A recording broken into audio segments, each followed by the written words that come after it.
Greetings and bienvenue, Midnight Crew. Thank you for returning to this broadcast, and welcome to new viewers joining us for the first time. If you like a video, then feel free to subscribe.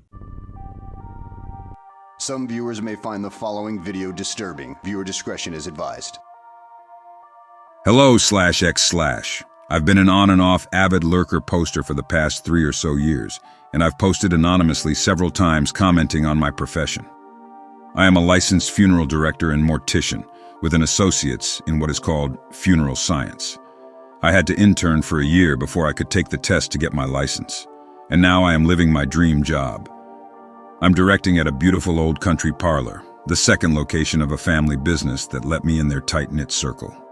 I'm mostly doing meetings and funeral planning appointments now, but I still embalm, which I love, and occasionally have to go on body runs, which suck because I'm frail and have trouble moving bodies without a lift.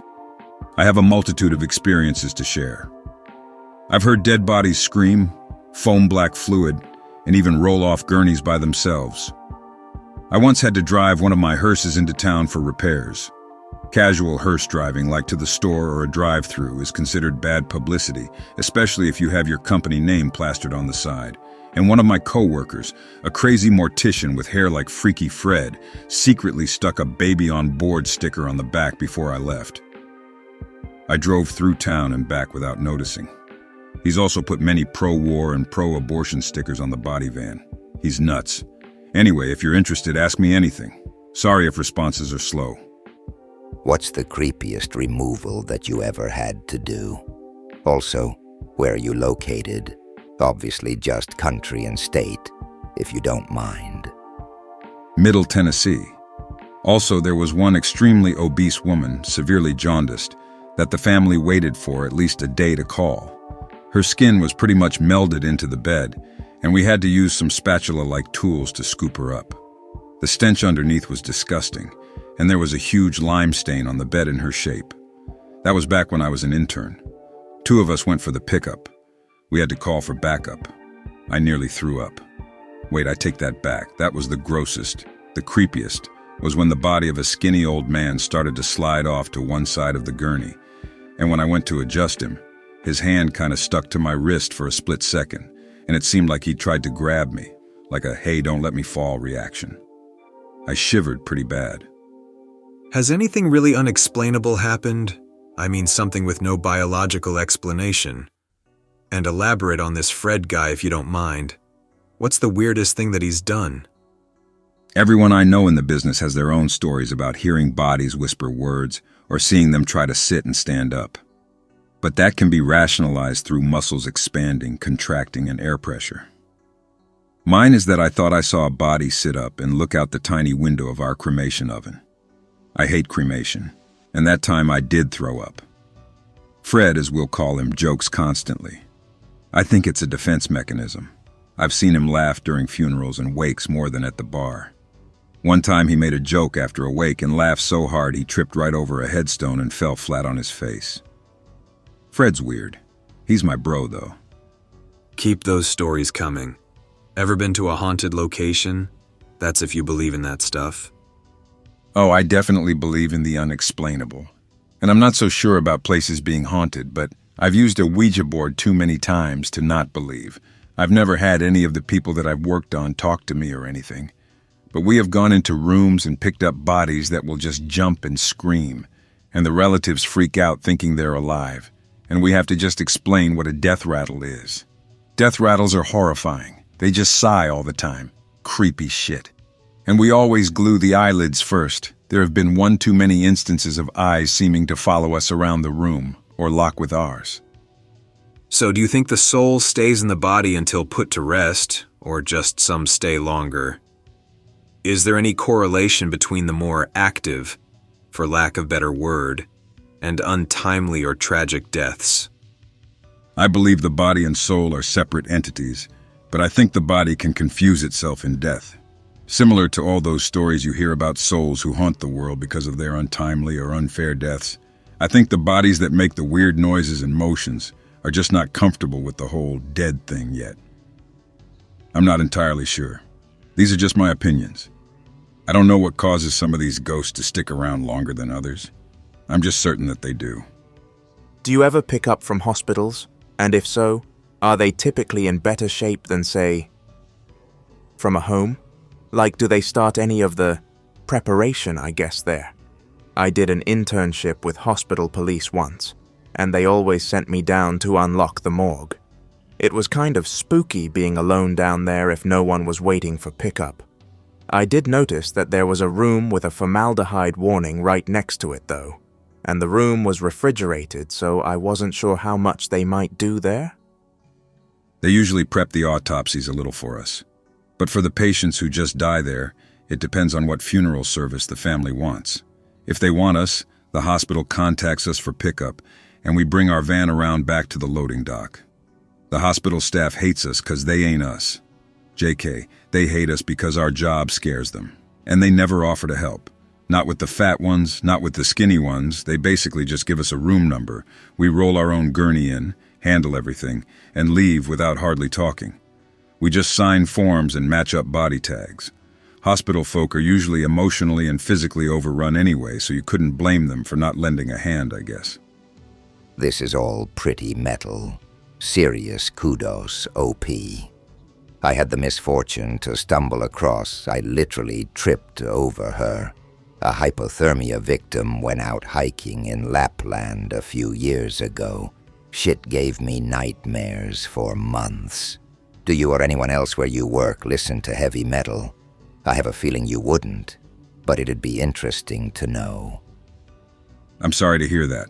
Seeing a body can really screw up a person who isn't completely mentally prepared, and even then, it's hard.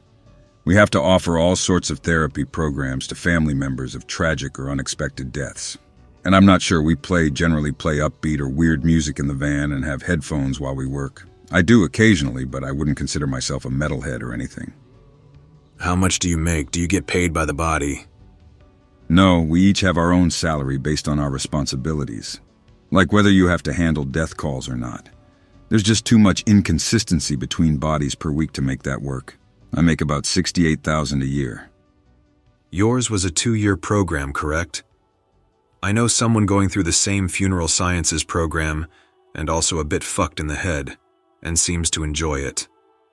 I've been on /B/ and Live Leak long enough to be desensitized about corpses, and am almost considering it as a backup to the backup to the backup, due to the fact that you guys get paid out the ass for relatively little, albeit societally dirty work. Relatively little? I'm sorry, but no. Our hours are 24/7. People don't die at convenient times. That die at 3 a.m. when you really need sleep. They die right as you settle down to dinner. They die, and the family calls and you have to hop and go. You have to lug that dead weight off their property while they're all freaking out and losing their shit. You have to deal with horrible messes and disgusting things. Smells that will never leave your nose and cling to your clothes and hair. You have to peel back flesh and get physical with lumpy, obese old rolls of flesh with so much dead skin in between the folds that it cakes your gloves. You have to go surgical on those things.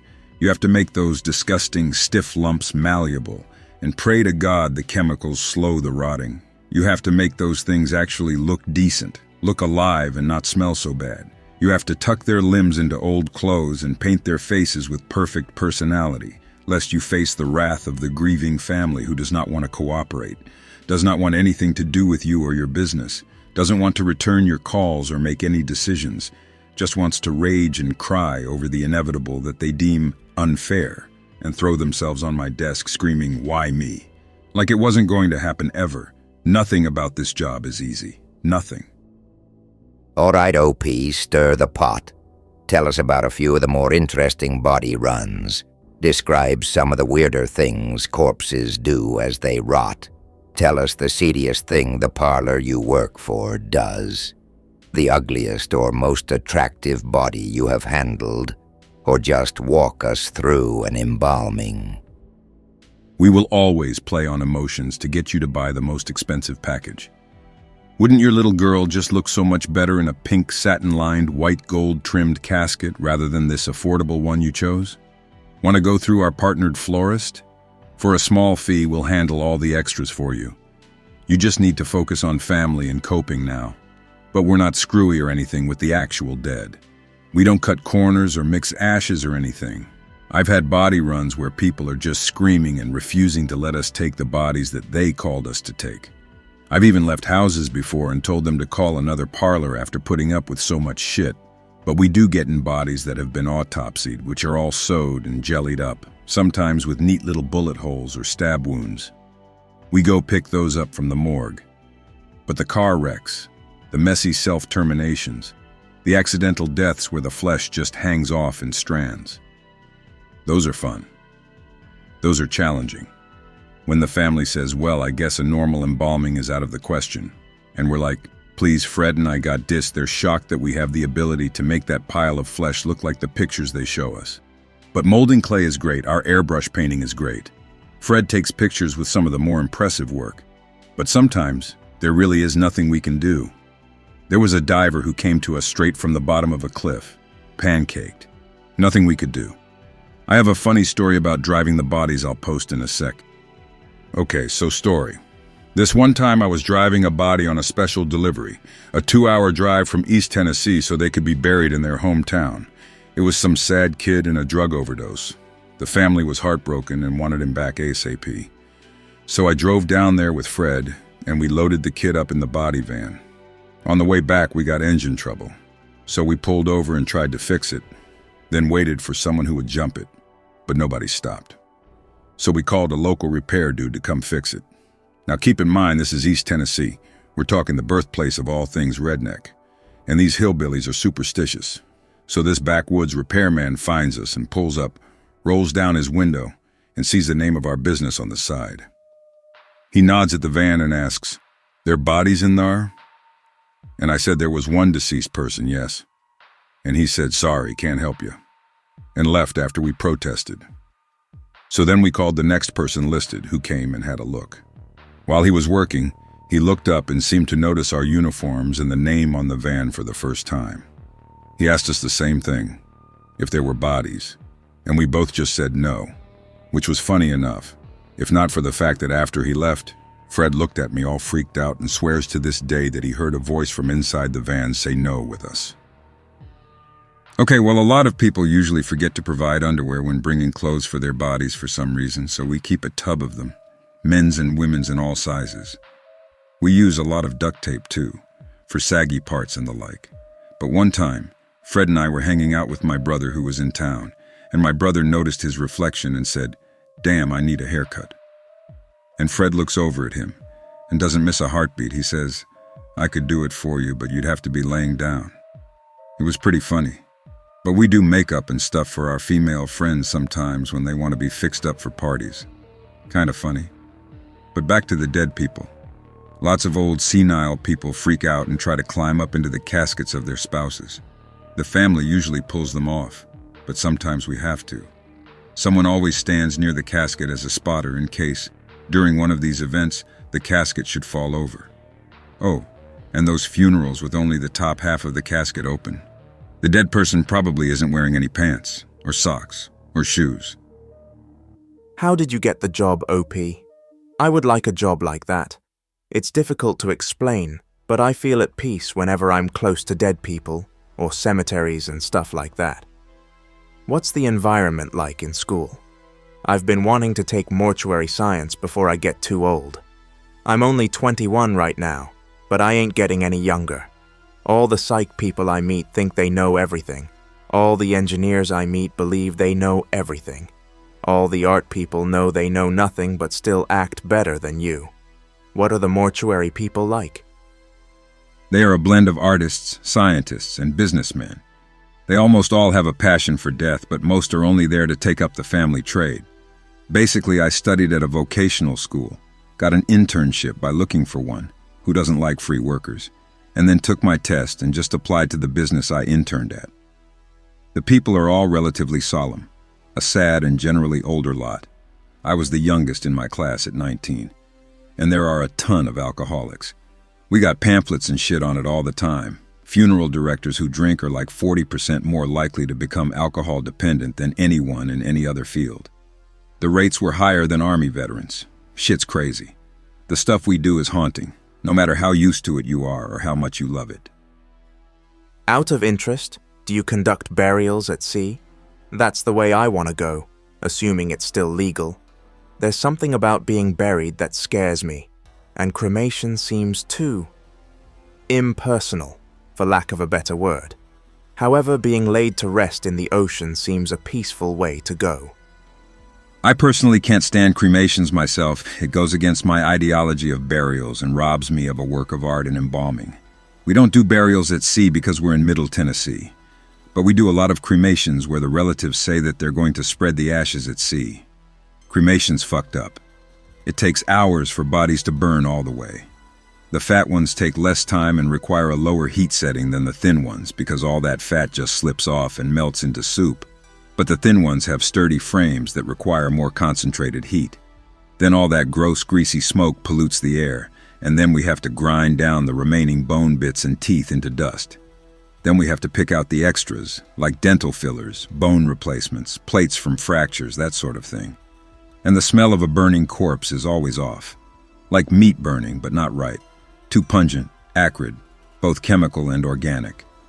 I always recommend traditional burial over cremation, and hate when families opt for cremation against the wishes of the dead, simply because it's cheaper. Everyone in my family wants to be cremated after hearing my stories, though. Shit sucks. OP, your view on cremation is terrible. Embrace it and find a way to create value for the families. Most of my cremation families still opt to have a viewing before cremation. If they are looking for direct disposition, I still prepare the body, not embalming, and give them a chance to say goodbye. And the facts about cremation emissions: the local McDonald's puts out 3 times as much pollution as a crematory retort does. If your retort smells or is putting off visible emissions, you need to have it fixed or replaced. I'm assuming it's old if it takes hours. Most of the modern retorts have a burn time within 2 hours. What is involved in the cremation process? You said you like those the least. I thought they would be the easiest because I thought you just loaded them into the cremator, close the door, wait about 8 hours, scrape it all up and pulverize the bones before loading everything into an urn. Seems less messy and personal than embalming. It's just sort of inhumane and too impersonal to me. The bodies themselves have personality that can be pulled out and brought back, but ash is ash. It's like just a pile of dust. No substance. I always feel weird at services with no casket. It's just like it's harder for it to sink in with the family. Instead of sending something substantial off, there's just this jar sitting around, and it's like we're talking about someone who isn't in the room. What do you think of those processes that take the ashes and turn them into a diamond or other gem? I always thought of that being something I'd do with my body, although it is expensive. I myself have never done that, as we don't have the tools or expertise at our disposal. Fred wants me to embalm him first, then turn him into a ring shaped like a skull, wear that ring on a road trip across Tennessee, and then put the ring in a tiny coffin, light it on fire, and send it out to sea in the pool of his apartment complex. He's tried to get me to write him up an official W&T and everything. Fucking Fred. OP. I am disgusted by embalming, airbrushing, and all that other toxic shit you put into corpses, and also the caskets. When I die, I want to just be chopped up and fed to animals, or have my remains discarded in a forest or something. I badly do not want to be buried, embalmed, cremated, etc. I think that is just a disgusting affront to nature, and I really don't want that happening to my bodily vessel. Is there a way I can avoid having all that shit done to my corpse you funeral fuckers do to them? There is no requirement for embalming and cosmetics, etc. There are green burial options and locations where bodies can be buried unembalmed in nothing but a burial shroud. Look them up and pre-plan your wishes. But remember, the funeral is for the living, not your selfish dead ass.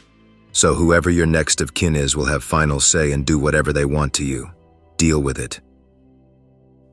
Fuck you. It's not going to happen because, 1, I'm an anti-natalist and I believe this is hell that I am in. 2, I've got plenty of notes on my computers, hundreds of them, that will tell the world what a disturbed fucker I am and ensure that nobody wastes money on my corpse. I hate funerals, and I want my legacy on Earth to be one of hatred and spite. I don't want my body preserved. I want it to rot. The greatest evil ever done unto me was that I was born, and every moment I live is one characterized by fear, or more often these days hatred. If one person mourns my death without subsequently committing an hero over me, I will have failed. There must be nobody who is saddened by my passing. When I was little, my grandma used to tell me about the time when she was a nurse in the late World War II era. Anyhow, one day, when locking up the morgue, she knocked a body off a table, which apparently grabbed her by the ankle. She screamed and kicked and apparently ripped the arm off. Not that I think she wasn't just a loony hag telling yarn, but I found it scary as a 4-year-old. Believe it, they like to cling. They don't like to be left alone, so they reach or grab, but it's a very limp gesture that doesn't amount to much. It's terrifying, but you get used to it and hearing about it. We've explained it away by talking about skin properties that cause an attraction or stick, and muscle memory that grips after death. Be me, 4 years old. Dad passed away last year. Mom had nowhere else to go. Forced to live with grandparents, Mom and grandparents kept Dad's passing away from me as to not traumatize me.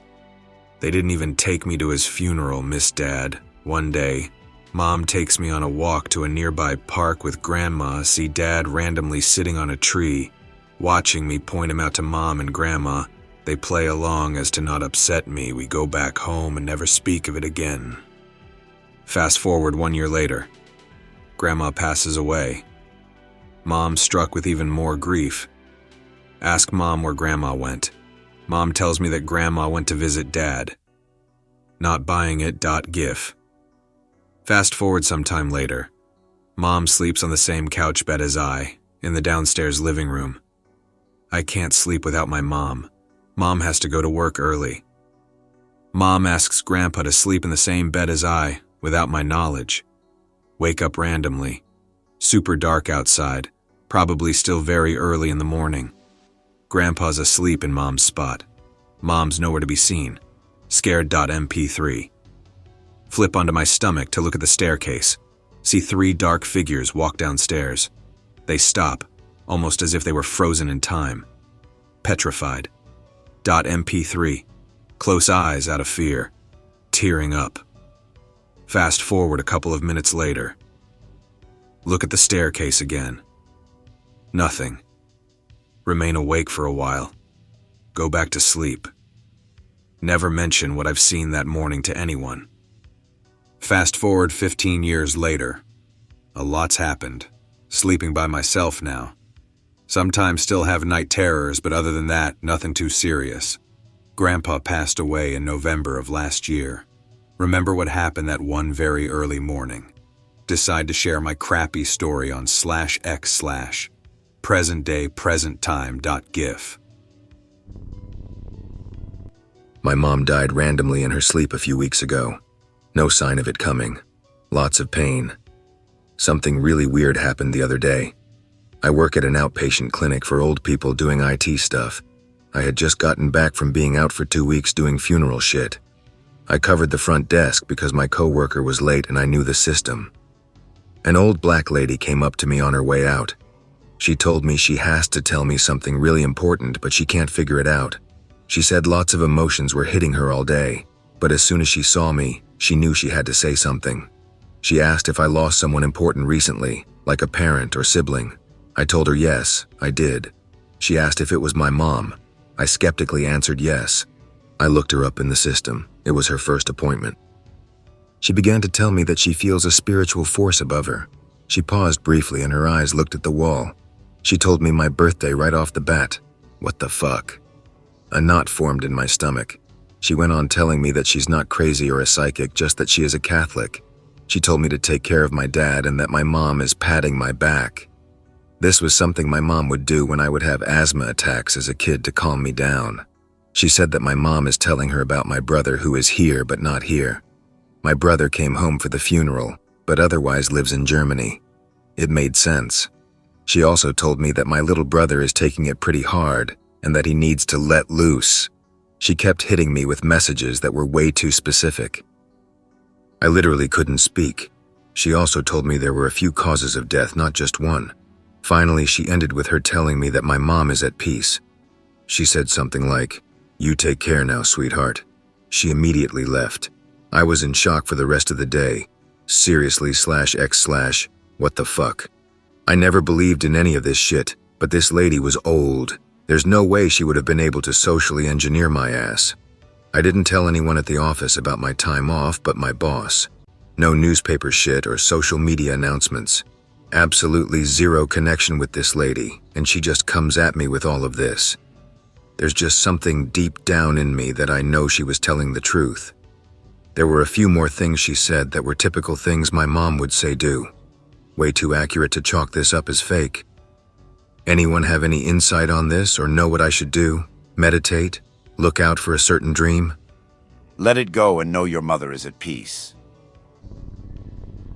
When my father passed away, all my family thought I had killed him.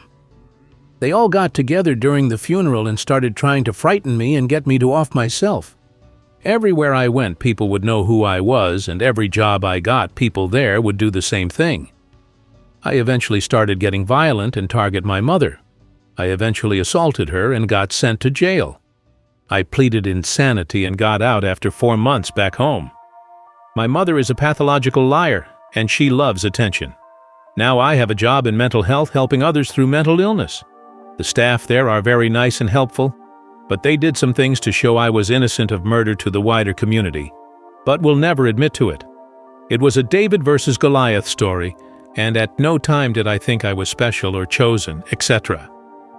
I think I went through a real conspiracy where the state used everyone against me to get me to crack and confess to something I didn't do. They use everyone against you and whip them up in a frenzy. My only crime was I was a NEET during the time and loved metal music and watching horror movies. I clearly had symptoms of schizophrenia, but no one got me any help. Now I'm diagnosed with schizophrenia and get medication. My memory is fractured and I only have bits and pieces of jail, mental institutions, and halfway houses. I have strangers cry when seeing me and others who show only anger. Anyway, I rambled on, but I've accepted there was a bit of both conspiracy and mentally illness at points. If at any point everyone turns against you, don't react. That's what they want. I've been to 2, technically 3, funerals and had to bury a dog recently. I've had to help bury dogs in the past when I was a kid, but as an adult now I sense something when I'm this close to death. I don't know what it is, but it proves there is a soul. Happened first at a funeral for a relative. I could sense a sort of absence from their body and a stale energy that stuck to me, and for weeks the smell of the funeral home didn't leave and my body felt off. I dubbed the energy I felt dead energy and determined that this is produced not by the soul and consciousness, but rather the death or corpse. Today, as I bury the dog, when I first saw her body, some light was still there in her eyes, but after digging the hole and going to retrieve her, the light was gone. And there was that familiar energy. Almost got into an argument with an older relative trying to say animals don't have souls, and in their own words, I was calling the Bible a liar. Though if you read the original, an argument can be taken both ways, if animals have souls or not. I don't think that's the main focus right now. I want to focus on this dead energy because I think the elite death cults, or rather annihilationists, know something about this dead energy and actively use it somehow. I hope that you enjoyed tonight's broadcast. If you enjoyed tonight's story, then please subscribe to the channel, as more Greentext will appear daily. A new broadcast will appear when the clock strikes midnight Central Time.